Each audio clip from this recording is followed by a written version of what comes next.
നമസ്കാരം. നീണ്ട നേരത്തെ കാത്തിരിപ്പിനൊടുവിൽ പ്രധാനമന്ത്രി നരേന്ദ്രമോദി അയോധ്യ സന്ദർശിച്ചിരിക്കുന്നു. പ്രധാനമന്ത്രി എന്ന നിലയ്ക്ക് 15,700 കോടിയോളം രൂപയുടെ പദ്ധതികൾ അവിടെ അദ്ദേഹം ഉദ്ഘാടനം ചെയ്തിട്ടുണ്ട് എങ്കിൽ പോലും അദ്ദേഹം ഇപ്പോൾ വന്നിരിക്കുന്നത് ഒരു സംഘാടകൻ എന്ന നിലയ്ക്ക് തന്നെയാണ്. പ്രധാനമന്ത്രി നരേന്ദ്രമോദി അയോധ്യയിൽ ജനങ്ങളോട് സംസാരിക്കവേ പറഞ്ഞതും അങ്ങനെ തന്നെയാണ്.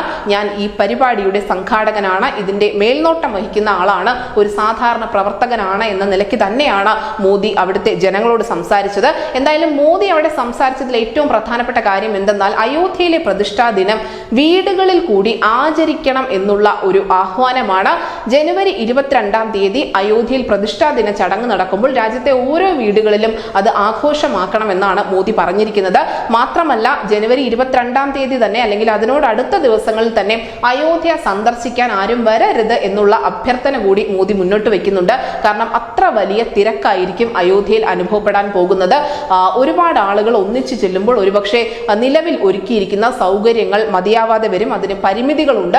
അതുകൊണ്ട് തന്നെയാണ് നരേന്ദ്രമോദി പറഞ്ഞിരിക്കുന്നത് വീടുകളിൽ ഈ പ്രതിഷ്ഠാ ദിനം വലിയ ആഘോഷമാക്കണമെന്ന്. മാത്രമല്ല അദ്ദേഹം പറയുന്നു അയോധ്യയിലെ ഈ പ്രതിഷ്ഠാ ദിനം ഇന്ത്യ മാത്രമല്ല ലോകം മുഴുവൻ കാത്തിരിക്കുന്ന ഒരു വലിയ ചടങ്ങാണ്. താനും വളരെ കൗതുകത്തോടു കൂടി തന്നെയാണ് ജനുവരി 22 എന്ന തീയതി നോക്കിക്കാണുന്നത്. നിലവിൽ 2024 ലോക്സഭാ തെരഞ്ഞെടുപ്പ് ചർച്ചകളിൽ ഉൾപ്പെടെ ഈ അയോധ്യയിലെ രാമക്ഷേത്രം ചർച്ചാ വിഷയമാക്കി തന്നെ നിർത്താൻ കൂടി BJP പദ്ധതി ഇടുന്നുണ്ട് എന്നതിന്റെ ഏറ്റവും വലിയ ഉദാഹരണമാണ് ഇന്ന് അയോധ്യയിൽ നരേന്ദ്രമോദി നടത്തിയിരിക്കുന്ന ഒരു പ്രസംഗം. ഇത് അഭിമാന നിമിഷമാണ്, രാജ്യത്തെ കൂടുതൽ പുരോഗതിയിലേക്ക് നയിക്കുന്നതിന്റെ ഏറ്റവും വലിയ നാഴികക്കല്ലാണ് എന്നുകൂടി മോദി അഭിപ്രായപ്പെട്ടിട്ടുണ്ട്.